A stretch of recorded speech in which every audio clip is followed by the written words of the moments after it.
Head kuulajad, head vaatajad saan ma ka täna öelda, sest tänane osa erakorraliselt on ka üles filmitud, nii et te saate vaadata, mismoodi me seda kõike teeme. Mehed hakkame elama podcast on teie kõrvus helisemas ja ma loomulikult ei ole siin üksi. Minuga on täna laboriarst doktor Jüri Laasik. Tervist, Jüri! Ma eetriväliselt nõudsin, et me võiksime sinatada täiesti jultunult. Ma loodan, et sa, Jüri, aksepteerid seda. Absoluutselt. Tere ka sulle ja väga meeldiv on siin viibida ja proovida arendada sellist arendavat vestlust. Et sinatamise koha pealt see, et me proovime otse rääkida inimestega, meestega keerutamata, et see on see, miks me seda sina vormi siin praktiseerime. See on tegelikult väga õige ja on tehtud uuringud, miks mehed ei taha arsti juurde minna ja mis neile arsti juures meeldib. Ja üks on see vahetu kontakt, just see sama, kas või üks moment sellest on see sina, eks ole, et sa tunned nagu lähedust selle inimesega, kellega sa räägid. Ja see on üks plusspool.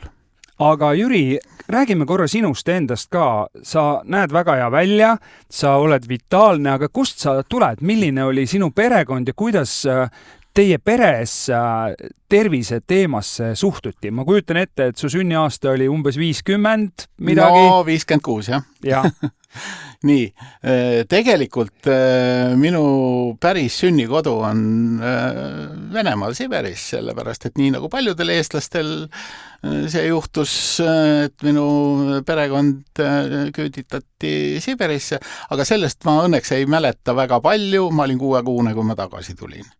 Ja siis ma olen oma koolielu olen veetnud päris maal. Ma olen Loksa lähedalt Kolgakülast, olen pärit, Loksa keskkooli lõpetanud ja olen oma pere esimest põlve nagu intelligent võib öelda. Kuigi meil ka minu õde ja vennad on ka suhteliselt hea hariduse saanud, aga me oleme tegelikult ikka maalapsed kõik. No maalapse pilt on see, et ikkagi ma kujutan ette, et te sõite seda, mida te ise kasvatasite või vähemalt teadsite, kus see tuleb. Väga õige. Ja tegelikult mis praegu kõige rohkem kõneainet pakub ja häirib on see, eks ole, et öeldakse, et see sama kolesterool, mis meil on kõige kurja juur siin südamehaiguste ja ateroskleroosi ehk veresoonkonna lõppemise juures, see on meil sealiha. No ma ei mäleta oma lapsepõlvest küll, et ma ühelgi päeval oleksin sealiha vahele jätnud. Ma nägin hea välja, aga muidugi tänu sellele, et maal oli väga palju tegemist, siis kogu see energia, mis sa sealt searasvadest said, see ka päeva jooksul kulus, nii et ei olnud selliseid ajaviitmisvorme nagu praegu, et nii nagu kuskil maha istud või veel hullem püsti seisad ja kõnnid, on mingi ekraan on ees, eks ole, et meil olid teised lõbustused ja meil olid lisaks ka väga palju oli maal muidugi tööd ja selles suhtes tervislik eluviis, võib öelda praeguse kohta. Aga kui vaadata seda niisugust ööpäeva jaotust, siis ikkagi nagu valgel ajal tehti tööd ja siis kui ämar oli, siis nagu magati ja puhati. Jaa, sellepärast, et mina esimest korda oma elus televiisori sain omale koju, kui ma olin 7. klassis. Käisime enne seda ühel naabril oli, aeg-ajalt käisime seal vaatamas, aga esimene televiisor tuli mulle 7. klassis. Nii et siis olid, muidugi, mis pimedal ajal tehti? Raamatuid loeti. Muidugi raadiot ka kuulati, aga see oli niisugune rohkem vanade inimeste asi, see lapsi nagu väga ei, aga raamatud, mis praegu on täitsa nii, et ma vaatan kas või oma lähedaste juures, siiski mul üks pojatütar on, keda ei saa raamatust eemale, aga ülejäänutega ei ole nagu moes enam paberraamatut üldse lugeda.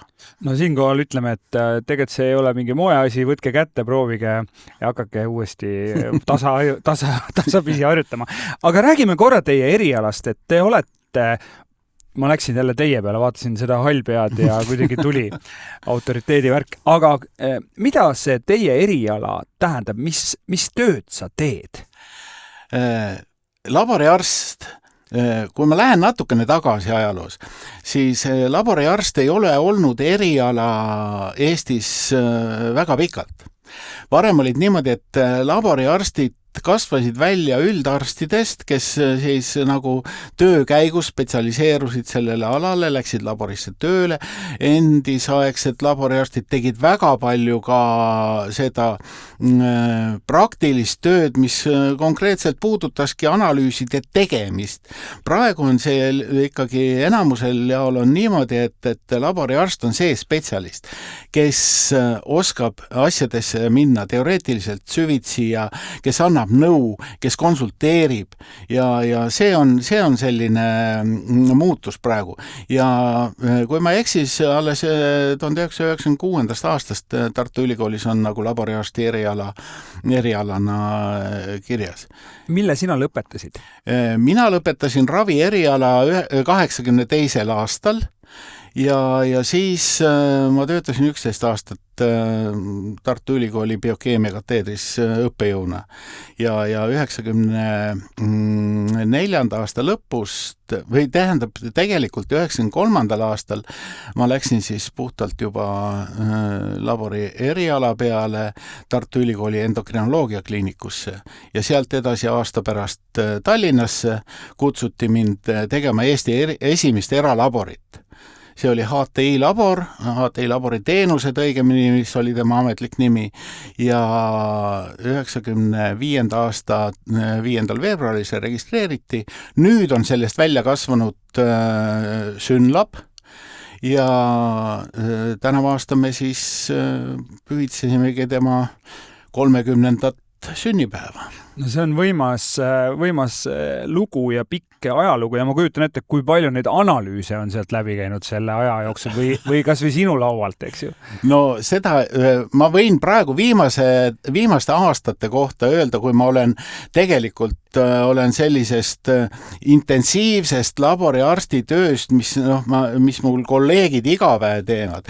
Olen natukene eemal, ma olen laboriarst konsultant, kelle ülesandeks on tegelikult konsulteerida patsiente, mitte enam neid kliente, keda meil on palju asutusi, vaid konkreetselt neid patsiente, kes minu juures käivad ja või siis telefoni teel ja ma võin öelda, et kuigi viimasel aastal on see maht nüüd langenud, aga olid aastad, kus mul oli kuus, oli 200 patsienti, mis teeb aastas siis kuskil 1200 ja ütleme igale ühele seal keskmiselt läbi 20 analüüsi, vaadake ise. See on päris massin, aga mulle väga see vaatepunkt sobib.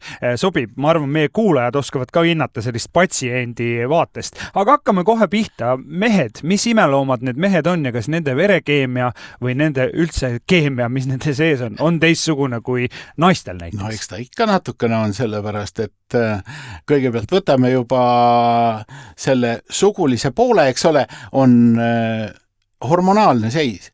Naissuguhormoone on oigu palju, mida me peame tähelepanu pöörama. Meestel on neid ka, aga neid olulisi on veel võib-olla ainult testosteroon. On üks, aga eks see üldine elukeemia, mis meil sees toimub, see on ikka meestel ja naistel ühesugune ja seal muidugi jälle kuna tegelikult meil teema on täna mehed, siis naistest ei taha väga palju rääkida, aga naistel on need eluperioodid, mis muutuvad seal fertiilne iga ja menopaus ja postmenopaus ja seal toimuvad erinevad muutused. Meestel on ka muidugi sellised ülemineku ja muutused, aga need väljenduvad nagu veidi vähem. aga võtame ette, tegelikult me oleme oma saadetes ka öelnud seda sama juttu, et kui sa oled mingis X vanuses, ma ei tea, kui sa oled jõudnud 20-ndatesse, siis sa võiksid mingisuguseid asju teha endaga, kui sa oled 30, siis on mingid analüüsid, 40, 50 edasi, eks ju. Et hakkame otsast pihta, ütleme, et üks noor kuulaja, meil on siin üks 20-aastane mees, mida tema peaks näiteks tegema või ta võib täiesti rahulikult analüüside mõttes nagu palli veeretada ja Instagramis surfata. Absoluutselt. Tähendab, nii palju kui mul kogemus on ja nii palju kui neid nii noori mehi mult on läbi käinud, no üldiselt neil on asjad korras. Kui neil ei ole mingeid kaasasündinud asju või seal oludest tingitud asju, siis on nendel 20-aastastel on kõik korras. Aga siiski ma ütlen, et need noored, kes teevad sporti näiteks tugevalt, teevad treeningut, ja nemad peaksid ikkagi juba oma analüüse seal, kuidas neil see kehaline võimekus on, kuidas neil on näiteks see hapnikutransport, kuidas neil on see hemoglobiin ja punaveri, rauasisaldus, vitamiinid, lihaste seisund, kuidas on seal kreatiinikinaas, kas nende treening on vastav nende eale, kas nad on ületreenitud, on neil taastumisega probleeme. Niisugused asjad tegelikult sellisel kontingendil võiks olla. Aga muidugi praegu on ka selline asi, et väga tihti tuleb ette see, kui vanemad just pöörduvad ka minu poole või ka meie poole, et mul laps ei liigu, ei söö hästi ja muidugi siis tuleb kontrollida, et kui see toitumine praegu, eriti kui on väga palju seda tänavatoitu või trash foodi, nagu öeldakse, et see ei ole tervislik ja see tuleb tegelikult sealt analüüsidest tuleb ka välja. Kas see hakkab juba 20-ndatesse, kui sa, ma ei tea? Ta hakkab varemgi, sellepärast, et näiteks seal D-vitamiini puudus, rauapuudus, niisugused asjad, kui laps ikka liha ei söö, siis on väga sageli näha, et meil on rauapuudus, meil on B12 vitamiini puudus, selle tagajärjel on kerge juba aneemia ehk kehveresus ja seda asja me saame labori teel nagu juba kindlaks teha. Nii et tegelikult seesama, kui ta joob mul, ma ei tea, isegi dieet Coca-Colat või mingit suhkruvaba Coca-Colat, kämab neid friikaid ja hamburgereid ja chipse ja šokolaadi, siis tegelikult selline enda keha kuritarvitamine peegeldub ka verekeemias. Peegeldub. Ütleme nüüd, et see varem juba mainitud see kolesterool, eks ole, see ei ole sellises vanuses veel teema. Aga kindlasti veresuhkurt tuleb kontrollida. On olnud siin meil ju juhuseid, kus magatakse maha näiteks seal diabeet ja nii edasi. Et sellised asjad, nii et ikkagi võiks teha ka, ütleme seal alla 20-stel või 20-stel, võiks ikkagi korra kontrollida selle lapse. Meil on spetsiaalne pakett olemas lapse tervise kontrolliks ja võiks selle teha täiesti. Nii et siis põhimõtteliselt vanemad, kui nad näevad, et laps ikkagi tundub, et sööb veidi liiga üksluiselt või ei söö üldse või sööb liiga palju või teeb kõvasti sporti ja sa oled mureste pärast, siis tegelikult tasuks ikkagi see samm teha ja leida see võimalus see veri läbi uurida. Täpselt õige. Aga hüppame nüüd edasi juba selliste vanemate isikute ja meeste juurde. Ehk siis võtame need asjad, mis neid mehi tapavad, et hakkame siis pihta see südame- ja verensoonkonna haigused. Mis on võimalik, mida on võimalik nagu verepildist märgata ja et seda kõike ära hoida? Tähendab, esimene asi kindlasti, jälle tuleme sinna kolesterooli juurde tagasi. Et meil on tehtud uuringut mõni aasta tagasi nii meestekliiniku poolt kui ka meie Synlabi enda poolt ja tegelikult see üldine tase on tegelikult kurb. Kui üle 70% on meil kõrgemat kolesterooli. Seal on küll võetud niimoodi, et meil on see normväärtuse ülemine piir või see normväärtus on võetud nagu piiriks ja kõik, kes on kas või seal natukenegi üle, lähevad sinna kõrgenenud kolesterooliga, aga seda on palju. Ja see on esimene asi, mida meil tuleks igal ühel kontrollida. Et lisaks muidugi juba hilisemas eas tulevad ka sellised lisafaktorid, tulevad südame-veresoonkonna haiguste juurde, seal on lipoproteiin A ja apolipoproteiin B ja erinevad markerid, mis on, eks ole. Aga esimene asi, mida me tõesti peaksime vaatama, on see kolesterool. Ja oma kolesterooli taset, ma ütleks, et juba 30ndates aastates mehed, kes on, nad on juba tegelikult jõudnud elus edasi, neil on sageli on niisugune hea töökoht, neil on perekond, nad on muutunud paljud mugavaks. Nad on ostnud endale auto. Võib-olla isegi 2. Just, täpselt. Ja seetõttu nende see füüsiline koormus esiteks langeb, teiseks hea elu, sööme hästi, siis liigume vähe, sööme hästi, sööme selliseid asju, mida me ei tohi. Sealihast oli meil juttu, eks ole. Aga paljud ütlevad, ei, ma sealiha, ma peekonit üldse ei võta ja nii edasi. See ei ole ainult teema. No mis see on siis? Viimasel ajal on tegelikult palju on räägitud just toidu valmistamisest, mitte sellest toidust endast. Toidu valmistamine, kõik, mis puudutab kuumutatud rasvaainete või õlidega toidu valmistamist. Kui naturaalsetes rasvades ja õlides on need rasvhapped, mis need õlid moodustavad, on küllastumata ja need ei ole kolesterooli seisukohalt nagu ohtlikud. Aga nii nagu me neid kuumutame, nad muutuvad küllastatuteks. Maksas see küllastatud rasv muudetakse selleks LDL kolesterooliks ehk halvaks kolesterooliks. Ja võt see on see, mis nüüd siis organismis oksüdeerudes moodustab neid aterosklerootilisi ehk lubinaastusid, mis kinnituvad veresoone seina külge, järjest kasvavad ja see, et nüüd naast kasvab nii paksuks, et sealt enam veri läbi ei lähe, seda juhtub muidugi harva. Aga tegelikult sagedasem niisugune infarkti või insuldi põhjus on see, et selles naastus ja naastu taga olevas veresooni seinas areneb põletik. See põletik võib viia sen nii kaugele, et see naast läheb katki, lõhkeb ja koos siis trombotsüütidega ehk vereliistakutega, mis muidu meil võtavad osa vere nagu hüübimisest. Koos nendega moodustub seal tromb ja see ongi infarkti või insuldi põhjuseks. Nii et see kolesterool on selles suhtes ohtlik. Samas, kolesterool on meie organismile väga kasulik. Varem oli juttu nüüd nendest suguhormoonidest, eks ole, paljud suguhormoonid sünteesitakse kolesteroolist, rakumembraanides on kolesterool, mõni tahab, et tema kolesterooli tase oleks 0. Ei, see ei ole hea, see ei ole tervislik üldse enam mitte. Nii. Aga okei, ma olen seda öelnud siin ka, et sa sööd või et sa oled see, mida sa sööd. Nii et me jõudsime siia välja, eks selle praadimiseni. Ma ei tea, võtame siis korra piltlikult ette keemiliselt, et mul on üks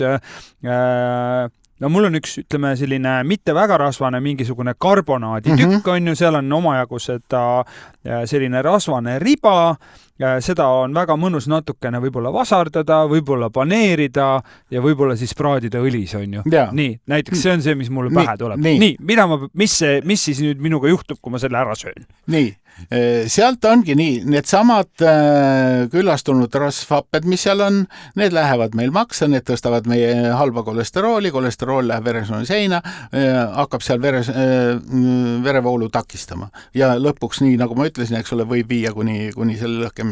Nii. Mis me saame teha? Täpselt. Mida me saame teha? Aga suvel on asi võib-olla lihtne. Paneme grilli peale, me ei võta seda, sellepärast, et kui me võtame veel sellelt lihatükilt selle rasvase osa, sealt lõikame ära, eks ole, väga mõnus. Või teine asi, viimasel ajal on väga moodi läinud kuuma õhugrillid, kus on väga vähe vaja rasvainet, ükskõik mida me teeme, me ei pruugi ainult liha teha, me võime seal igasuguseid asju teha, mis muidu kartulit praadisime ka, me ei pane panni peale lihtsalt kartulit ilma võita, ilma õlita, ilma rasvata. Aga kuuma õhufritüüris me saame selle täitsa vabalt ilma selleta teha. Jälle boonus. Nii et tasub selle rasvainega siis olla nagu mõõdukas? Tasub olla, see ei tähenda seda, et me lõpetame üldse praadimise, frittimise ära.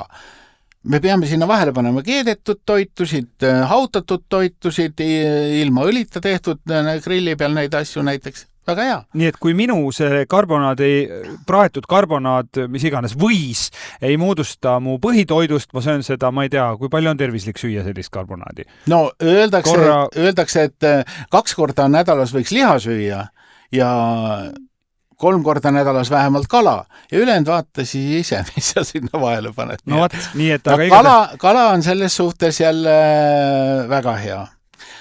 Sellepärast, et kalas on, ja eriti merekalades, on neid omega-3 rasvhappeid ja need on jälle südame-veresoonkonna haiguste poole pealt niisugune positiivne. Aga kas on võimalik seda kolesterooli taset siis süüa nagu ka madalamaks? Et kui ma näiteks teen selle kardinaalse muutuse oma menüüs, et ma jätangi ära, pigem siis keedan või aurutan, söön rohkem juurikaid, kala, valin siis väherasvast liha, võib-olla linnuliha, eks ju. Kas see annab efekti? Annab efekti. Linnuliha juurde tahaks tagasi tulla. Nii. Filee on okei, aga see kananahk, mis on väiksed köbrukesed on peal, eks need köbrukesed on kolesterooli täis. Kui sööte kana või linnuliha, võtke nahk ära. Aga muidugi, no tähendab päris ilma loomalihat, ütleme ka, tegelikult veiseliha on eelistatavam sealihale, kindlasti. Veiselihast me saame näiteks B12 vitamiini, see on parem. Tähendab, sealiha, kuigi ta on traditsiooniliselt meie üks põhitoidus olnud, eks ole, aga ta ei ole, selles koha pealt ei ole kõige esimene praegu. Aga kas annab siis, ütleme, kui mul see kolesterool on, ma ei tea, 7 näiteks? Nii. Et kas mul on võimalik toitumisega saavutada siis mingisugune 4 või ma ei tea, mis tervislik on 5,2? No seal tuleb vaadata muid aspekte ka. Tähendab, nii nagu ma ütlesin, liikumine, eks ole, kehakaal.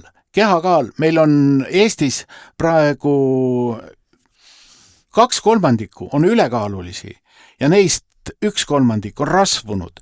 Nii, võtame selle kaalu alla, võtame selle toitumise kontrolli alla ja paneme ennast liikuma. Ja see liikumine ei tähenda mitte seda, et me päeva jooksul teeme siin töö juures oma sammud täis. Siin peaks olema ikkagi tegelikult natukene sellist füüsilist aktiivsust ka pärast seda. Spetsiaalne liikumine, ma ei ütle isegi, et mitte liikumine, liigutamine. See ei pea olema jooksmine või kiirkõnd või kepikõnd, mis on. Paljud ütlevad, et no, aga mul on liigesed valusad, ma ei saagi seda teha. No aga jääb ju rattasõit ja on ujumine. Mina ise, mul üks eluperiood mulle väga meeldib, kui ma elasin Tallinnast eemal Keilas ja mul oli praktiliselt kodu kõrval oli ujula ja ma käisin iga hommiku. Ma läksin enne tööle käimist, tund aega olin ujulas ja ma tundsin ennast ideaalselt. Aga noh, see eeldab seda, et sul peab see asi olema kuskil käeulatuses.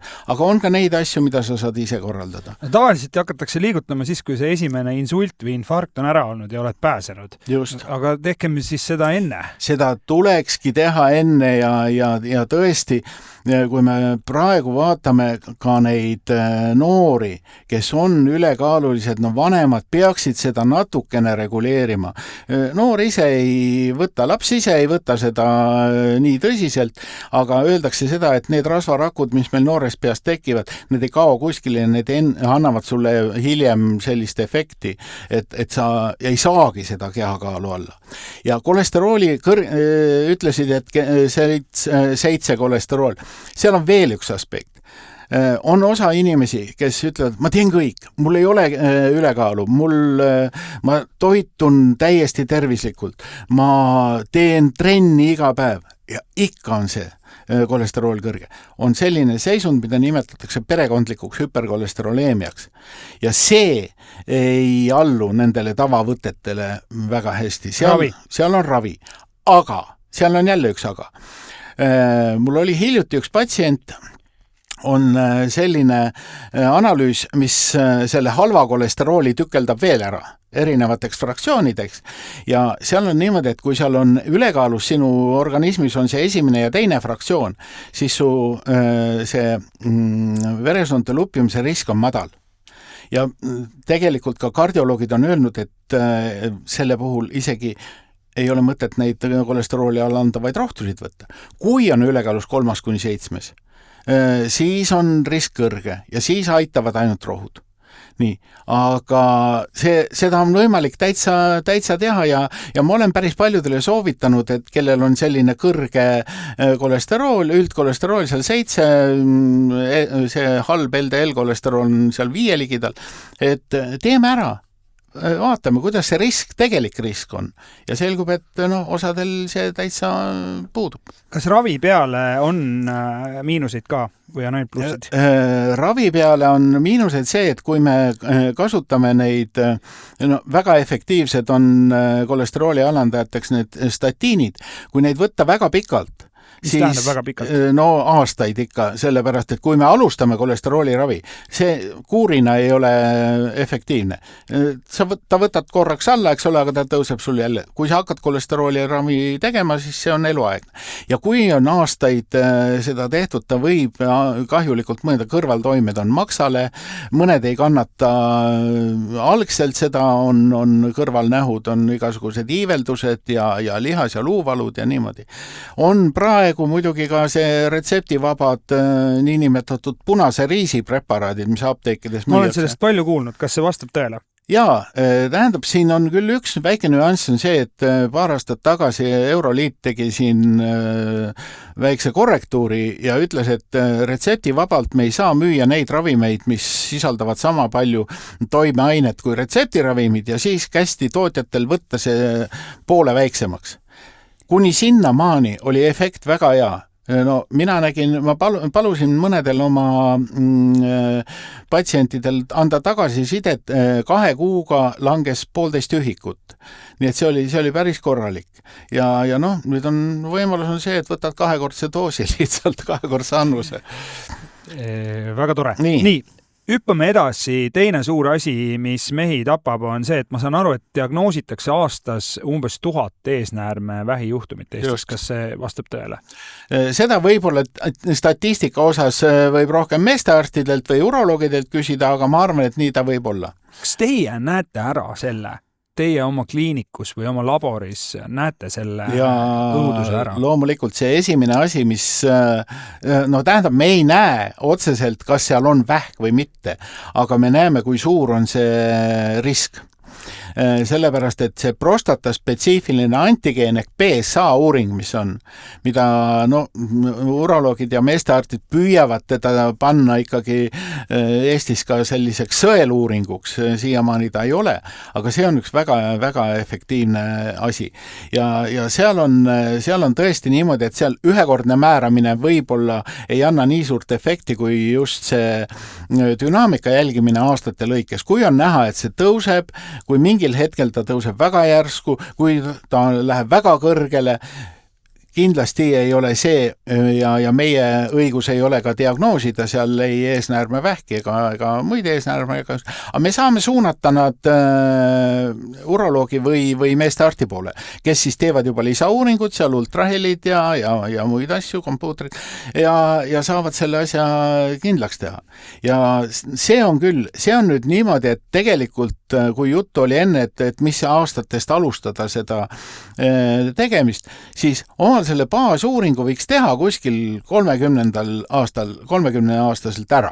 See on siis mingisugune selline nagu esimene korrus, et sa paned paika mingisuguse, mille järgi siis sa hakkad kalibreerima aastate pärast. Täpselt, ja seal ei ole nüüd, see eesnäärmevähk ei ole mitte ainukene põhjus. Noorematel on tegelikult seal hoopiski niimoodi, et seal võib olla mõni eesnäärme põletik taga, mis on suguliselt edasikantavate haiguste tõttu seal tekkinud, mis on väga ilusti ravitav. Siis edasi järgmine etapp või järgmine vanusegrupp, ma nimetan seda võib-olla, on, kui hakkab tekkima see healoomuline eesnäärme suurenemine. Ja see tõstab ka, aga ta ei tõsta nii kõrgele kui eesnäärmevähk, sest eesnäärme healoomuline suurenemine, tema annab märku siis, kui juba tekib see urineerimishäire. Tegelikult on õige öelda kusemishäire. Kui mul on aega, ma räägin, mis see on.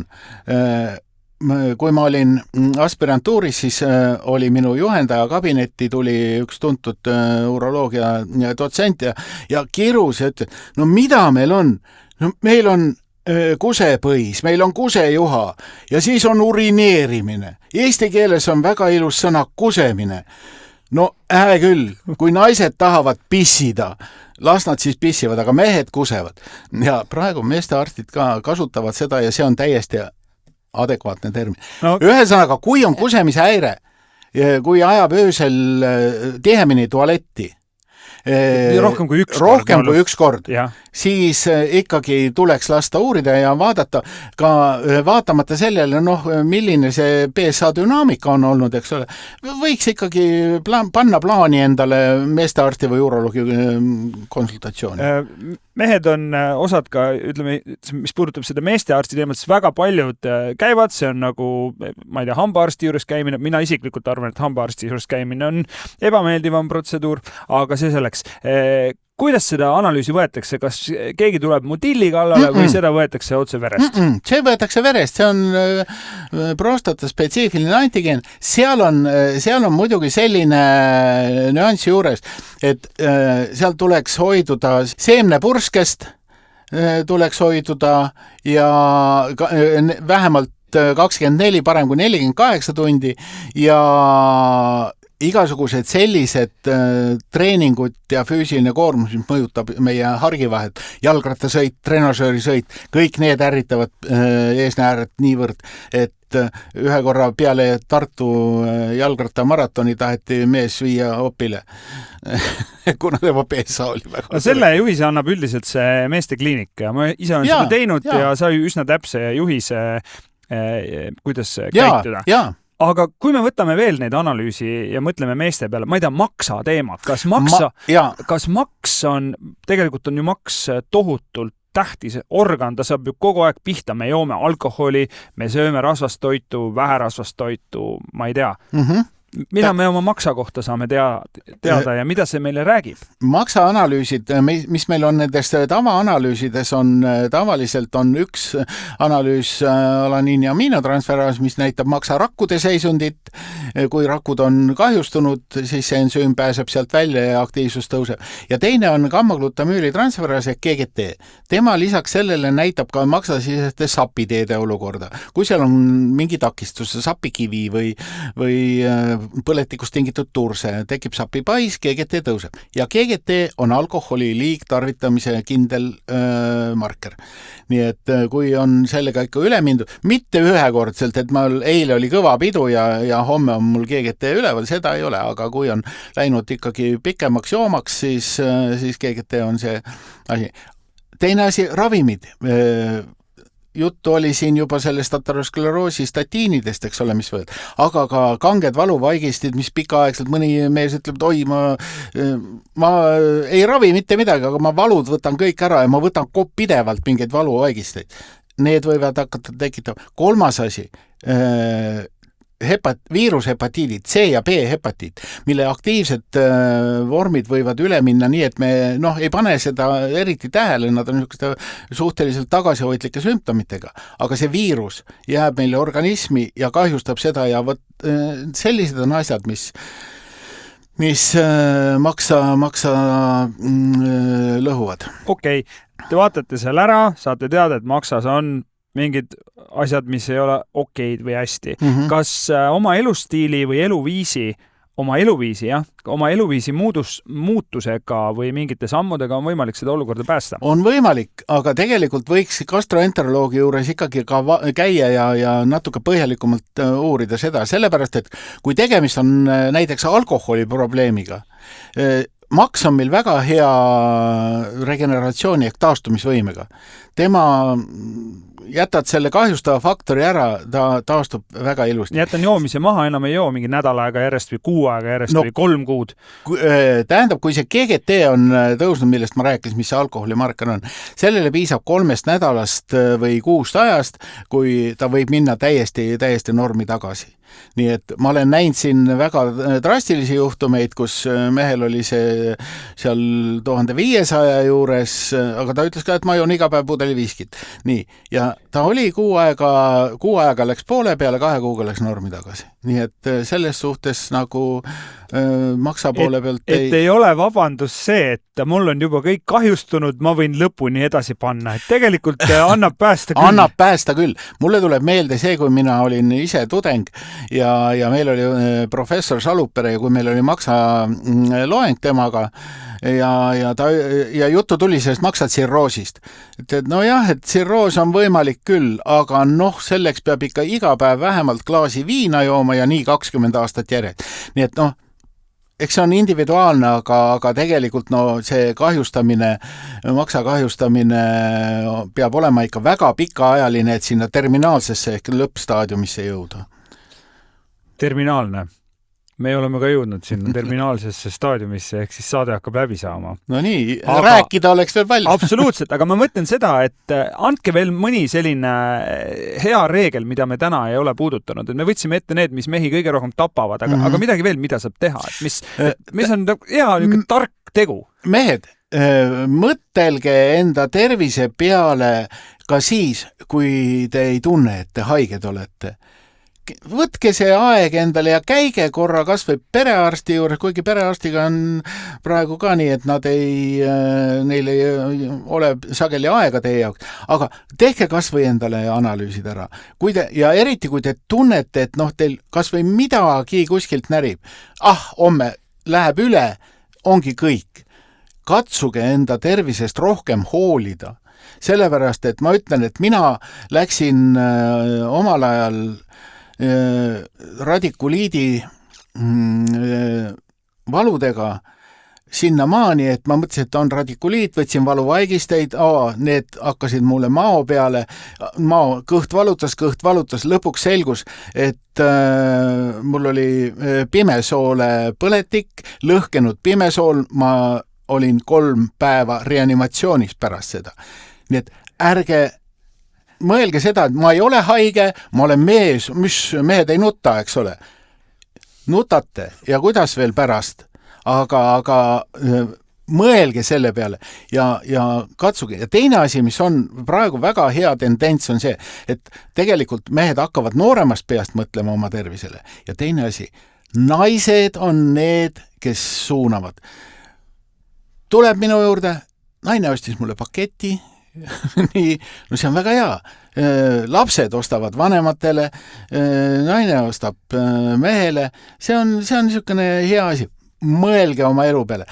See, et te tunnete, et teil ei ole midagi viga, võib olla petlik. Aga olge selles kindel, tehke endale need analüüsid ja proovige või käige arsti juures, tehke oma uuringud, kopsu röntgeniga 5 aasta tagant. PSA-d uurige ja elate lõbusalt. Ja liigutage. Ja liigutage täpselt. Nii. Ja siis, kui tekkis mingeid küsimusi, kuulake meie saade üle ja siis saate siit teha neid vajalikke märkmeid. Aga Jüri, sinu enda käest tahan küsida, mida teed sina oma vaimse ja füüsilise heaolu tagamiseks ja tasakaalu hoidmiseks? Mis sinu enda protseduurid on? Regulaarne toitumine. Tükk aega ei olnud mul seda, et ma söön hommikust regulaarselt. Nüüd ma söön igal hommikul putru, kindlal kellaajal söön lõunaks suppi, õhtu on jah, ei saa öelda, et see oleks nagu päris normaalne. Aga kuna aastaid on, siis niisugust korralikku sporti ma enam ei tee, aga mul on väike koer Nublu, kellega ma iga päev teen 2-3 jalutuskäiku, 2-5 kilomeetrit. Jüri Laasik, aitüma! Ja aitäh, et kuulasite. Võtta heaks. Head mehed ja hoidke enda eest ja hoolitsege enda eest ja ärge laske asju käest ära. Mehed hakkame elama, teie kõrvus kuulake ka meie varasemaid saateid.